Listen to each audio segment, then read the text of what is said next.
Hi friends, welcome to our channel. రాజుని నిలదీసి నిజం తెలుసుకుని షాక్ ఇచ్చిన కావ్య. అయితే రాజు డాక్టర్తో మాట్లాడుతూ ఉండగా కావ్య వచ్చి వింటుంది కదా.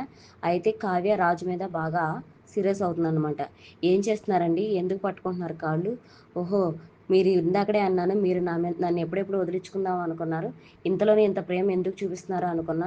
నా కడుపులో ఉన్న బిడ్డని చంపేయడానిక?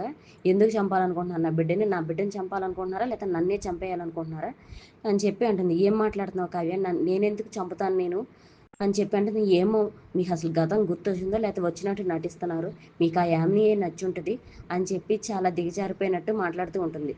ఇందులో రాజు కూడా చాలా కోపం వచ్చి, నేను అలా చేయలేదు, నిజంగానే నీవు బిడ్డని కనడానికి సిద్ధంగా లేవు, నీ ఆరోగ్యం సిద్ధంగా లేదు, అందుకని నేను అబోర్షన్ చేయించాలనుకుంటున్నానని చెప్పి అంటాడు. మీరు నటించకండి అని చెప్పి కావ్య అంటూ ఉంటుంది. ఇంట్లో డాక్టర్ దగ్గరికి తీసుకెళ్ళి మొత్తం నిజమంతా చెప్పిస్తూ ఉంటాడు. చెప్పించిన తర్వాత, నువ్వు బిడ్డను మోయడానికి, నేను నా బిడ్డను మోస్తాను డాక్టర్, నాకు నా బిడ్డ కావాలని చెప్పి కావ్య డాక్టర్తో అంటూ ఉంటుంది. నువ్వు మోయడానికి సిద్ధంగా ఉన్నా, నీ గర్భసంచి సిద్ధంగా లేదు అని చెప్పి కావ్య రాజు అంటూ ఉంటాడు. అయ్యేసరికి, లేదండి నేను మోస్తాను, మీరు వేరే ఆప్షన్ ఉంటే చెప్పండి డాక్టర్ అంటాడు. అలా ఏం లేదు కావ్య అని చెప్పి అంటుంది. అయ్యేసరికి, లేదు డాక్టర్, నేను నా బిడ్డని నేను మోసుకుంటాను, వేరే ఆప్షన్ ఉందంటే, వేరే ఆప్షన్ ఉందని నువ్వు ఒప్పుకో కావ్య అని చెప్పి అంటుండదు. అయితే 7 నెలల వరకు నువ్వు మోసి తర్వాత 2 నెలలు ఇంక్యుబేటర్లో పెట్టి పెంచవచ్చు అని చెప్పి డాక్టర్ అంటూ ఉంటుంది.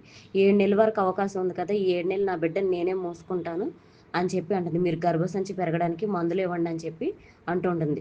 ఇంకా రాజ్ కావ్య కూడా ఇంకా అక్కడ నుంచి వచ్చేస్తూ ఉంటారు. ఇంటికి వచ్చే సమయంలో కారులో యామిని యామిని నిజంగా ఇష్టపడ్డారా ఏంటి అని చెప్పి కావ్య అంటుంది. చాలా ఆప్ కావ్య, నేను ఎందుకు ఇష్టపడతాను తన్ని అని చెప్పి అంటూ ఉంటాడు. సరదాగా అన్నాలండి, నేను ఎందుకు వదిలేస్తాను మిమ్మల్ని అని చెప్పి అంటుంది. ఇంతలో ఇంటికి వచ్చిన తర్వాత ఏమైంది ఏమైంది అంటారు ఇంట్లో వాళ్ళంతా. ఏం కాలేదు, జస్ట్ నార్మల్గానే చెకప్కి అని చెప్పి అంటారు. ఇంతలో అపర్ణ కావ్య దగ్గరికి వస్తుంది. కావ్య అపర్ణకు నిజం మొత్తం చెప్పేస్తుంది. ఇంక చెప్పేసిన తర్వాత తను చెప్తుండగా రాజు విన్నాడు.